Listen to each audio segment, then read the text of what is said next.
Yo, that paper last night took me 7 hours. It's crazy. It turned in at like 11:59. I started working in the afternoon. Oh! During my last summer internship, I realized that I wanted to become a project manager. So, for my learning goal this semester, I've been focusing on honing the skills that a project manager needs. One of their most important skills is organization, which I have personally struggled with throughout college. Combining external research on organizational best practices with my current workplace experience, this video shares my top tips on how you can avoid organizational mistakes. It aims to help anyone struggling with organization, whether they're studying for school or grinding in the workplace. So, without further ado, I present to you Getting Organized, the Undergrad. Thanks for watching, and I hope you can learn something from my mistakes.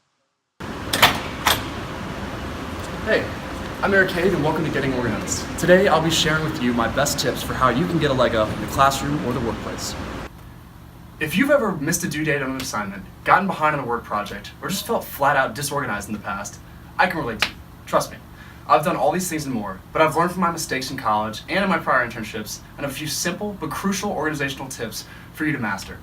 But before we get there, let's look at a few examples of mistakes made at work and at school that stem from disorganization. And ask yourself, have I made any of these mistakes myself? You've been buried in midterms this week and are super focused on getting caught up on your new test material. So, somehow, a paper slipped through the cracks. Suddenly you're stuck 2 hours before the class, plus you have to print it out and get there in one piece. You think you're gonna have an easy week, so you kick back and spend a little too much time vegging out on the couch. But you forget to turn something in online. You're about to turn in a group project, but then you realize that another group member failed to submit their section in time. You start texting your group chat, but it's getting late and nobody seems to be checking their phone. These common organizational issues don't just plague students. I've experienced firsthand that adults make the same mistakes.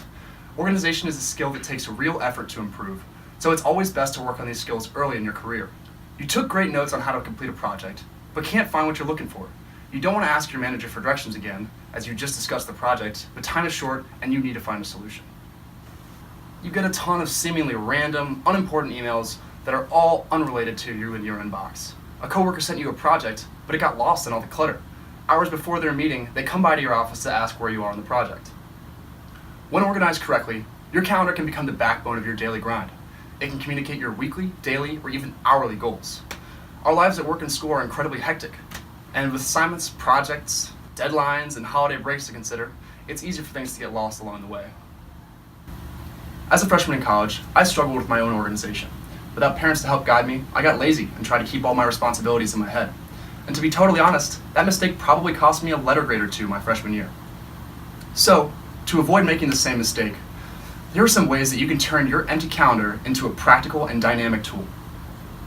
But before you even get to your calendar, here's one simple trick that can help you streamline your day. If you have something to do, whether it's a chore, a phone call, sending an email, or anything of the sort, if it takes 5 minutes or less to do, just do it. Just do it. With that small responsibility off your plate, you can now stop stressing about it and focus on your bigger tasks of the day. Now, let's talk about how you should actually start using your calendar. In the academic world, we're often given a syllabus at the start of a class, providing us with information about the class, contact details, and dates for assignments, exams, and more.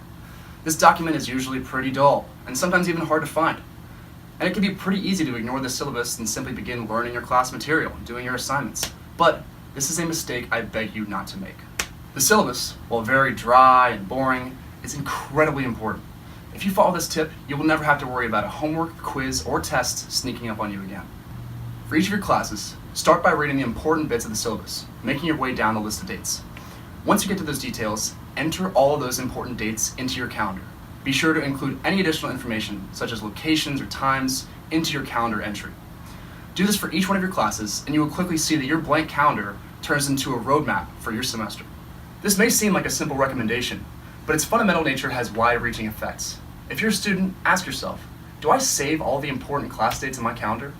If you're like me, and you've thought about it but haven't actually gone out and done it, you're making a mistake. Think about any deadlines or any events that you've forgotten about or missed. Could those mistakes have been prevented if you were really making the most out of your calendar? Entering all of your dates into the calendar seems easy enough, but it's only half the battle. A key part of organization is keeping up with communication.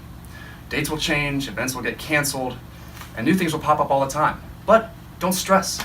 If a date gets changed, the moment you see it, update your calendar. If you get an email from Jerry, marketing, asking to meet after lunch for a few minutes, update your calendar. To some people, this level of microcontrol may seem unnatural, but by making a habit out of using your calendar, you will slowly improve your organizational skills. Working in groups is an inevitable part of both the academic and professional sphere. These groups, formed with one shared goal, all generally want the same thing. It's important to consider, however, that the team dynamics are just as important as the innate abilities of the individuals in that group. Without a positive team culture, there can be conflicts, disagreements, and errors, all of which can impact your team's efficiency. It is crucial to consider these dynamics. While some teams may work together for years, some academic groups may be put together for just one assignment. Even then, it is crucial to establish a positive, encouraging, and open culture of communication.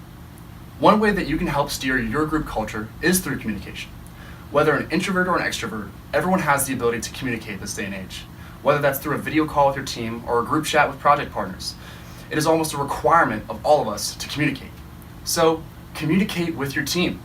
Do you need help on your piece of a project? Communicate that. Do you have extra time this week and can help someone else on their work? Communicate that. As long as your communications are concise, positive, and relevant, nobody will be upset with you. Respect the time of your coworkers by keeping your emails to the point. Now that we've discussed a few ways that you can improve your organizational skills, let's review these tips and tricks. Just do it. If there's a nagging task or responsibility weighing on you, take a moment to consider it. If it takes 5 minutes or less to do, just do it. Now, with the satisfaction and pride of having completed one of your tasks, you are now more eager and capable to tackle your major responsibilities of the day. Front-load work and unload stress. If you get a schedule of due dates, such as a class syllabus or project guide, enter all those dates into your calendar immediately. If you can keep up with new communications, you will never have to worry about accidentally missing a due date or deadline again. In order to be an efficient, organized member of a group at work or at school, you need to be organized in your communication. This means getting your teammates comprehensive yet concise information in a timely manner. This part comes naturally to some and more slowly to others. But just as I've found through my undergraduate career, organization and communication are learned skills, and you can learn them too, whether you've made one mistake like the ones in this video or all of them like me. The key here is to be transparent. Do you need help with a project? Let the group know. Do you have extra time and can lend a hand to someone else? Communicate that. Simple things like keeping your group in the know can ease tensions, clear confusion, and strengthen your personal ties to your teammates. By following these tips above, I assure you that you'll be more organized, feel more prepared, and have better interactions with your teammates. If you already do all these things, keep it up, and leave a comment below with your best tips and tricks. Once again, I'm Erik Haig, and thank you for watching Getting Organized. I hope you can learn something from my mistakes, and take care.